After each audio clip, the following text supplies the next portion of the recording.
This week, one of the best beaten-ups for the Super Nintendo completed 30 years of existence. Batman Returns was a move that spawned a ton of games back in the day, but there's no argument about the SNES version being the best of them all. So, let's check what made this game great and why I think you should play it today. And before I forget, hi, I am Savino, and this is The Flying Kick. Batman Returns, the movie, was a huge hit back in 1992. At the time when comic books weren't what they are today, the 1989 Batman and Batman Returns proved that it was possible to make good movies based on popular characters. Sure, the movie, despite the somewhat violent and dark tone, was made with young teens in mind, so there will be some cringe and unnecessary moments in those movies. They are great, and in my opinion, probably the best Batman movies. And of course, with so much attention to these movies, we surely would get some games based on it, and some games we got. NES, Master System, Genesis, everyone got a version to call yours. Although the only beaten-up versions were the NES and SNES created by Konami. Batman Returns was first released in Japan, with US and EU coming a little later in that same year.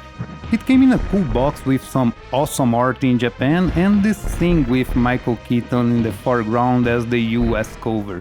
I mean, it's not bad, but it's very uninspired compared to its Japanese counterpart.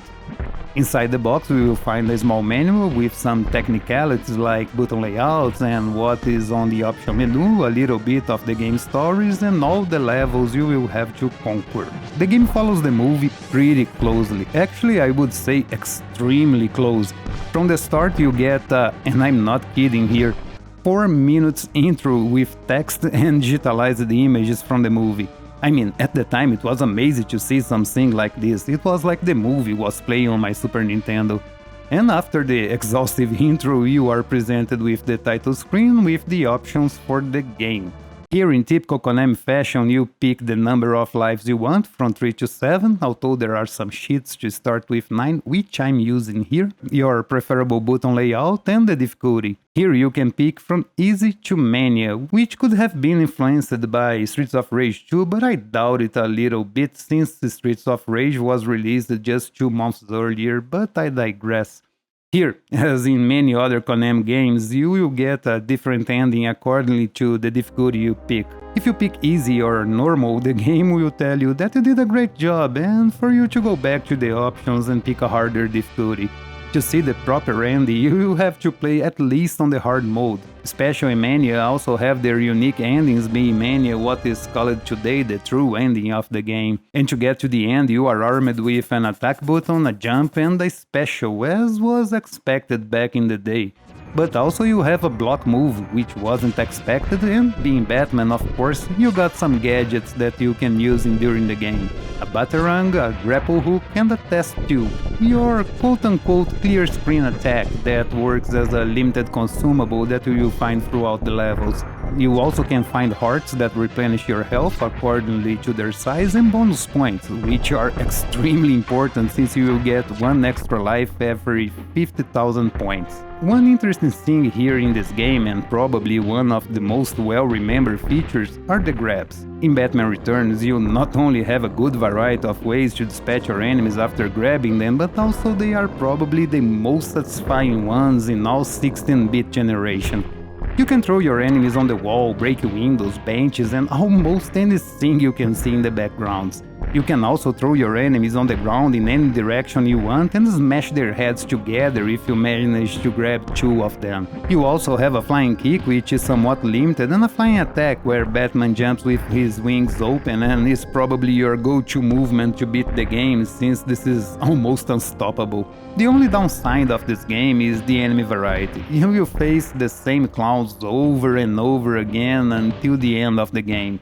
They tried to keep things fresh with some palette-swapped characters having something different like these two here, but still we will meet them over and over again in the 7 levels of the game. The bosses are a little better, all from the movie, and they are pretty well represented here. Sure, you will face Catwoman and Penguin more than once to compensate for the lack of other bosses, and this may say a little bit about the variety in the game.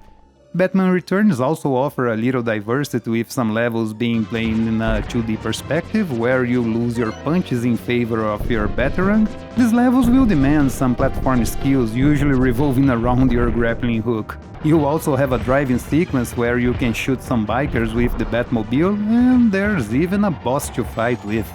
Those moments bring something new to the game, and it wasn't uncommon for Konami at the time to try this type of stuff in their games. Contra was one that always had things like this, and let's not forget about Turtles in Time with Silver Surfer and Neo Knight Riders, right?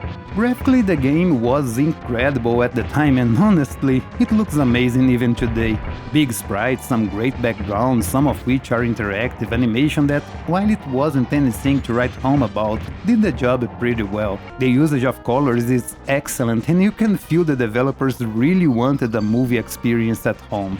You can see women and children fleeing in panic from the enemies while they jump and cartwheel their way around you. All of these were things that we saw in the movie, and all they were in that tiny gray cartridge. I don't remember a single thing to complain about the graphics in this game back in the day, and the magazines at the time were pretty fond of it too. The same can be said about the OST, which is all from the movie. Actually, the Super Nintendo version of this game is the only one to have the license to use the score created by Danny Elfman. This alone speaks highly about the quality of the tunes, and the SNES does an amazing job reproducing them. Batman Returns is a timeless classic. It has its downsides, sure, like the lack of enemy variety, the lack of two-player modes, which is understandable given the context of the game, but anyways, it would be great. And the extremely punishing boss battles. Catwoman, as far as I know, is the bane of a lot of people in this game. But being so close to the movie with a gorgeous presentation, excellent soundtrack, and a combat as solid as the best Konami beat'em ups can be, there's no doubt this game is one of the best on the Super Nintendo. I recommend you play it any way you can. I'm not a collector, so I have no idea how much it costs around, but you can emulate it pretty easily, and you can even put some cheats to pass that pesky Catwoman if you like it. And that's it for the video, guys. I hope you enjoyed this small trip to the past, and I invite you all to play Batman Returns this week to bring back some of those memories. If you never played this game before, give it a go. You will have a ton of fun with it, I promise. I hope you all have an awesome day, and remember, keep it up.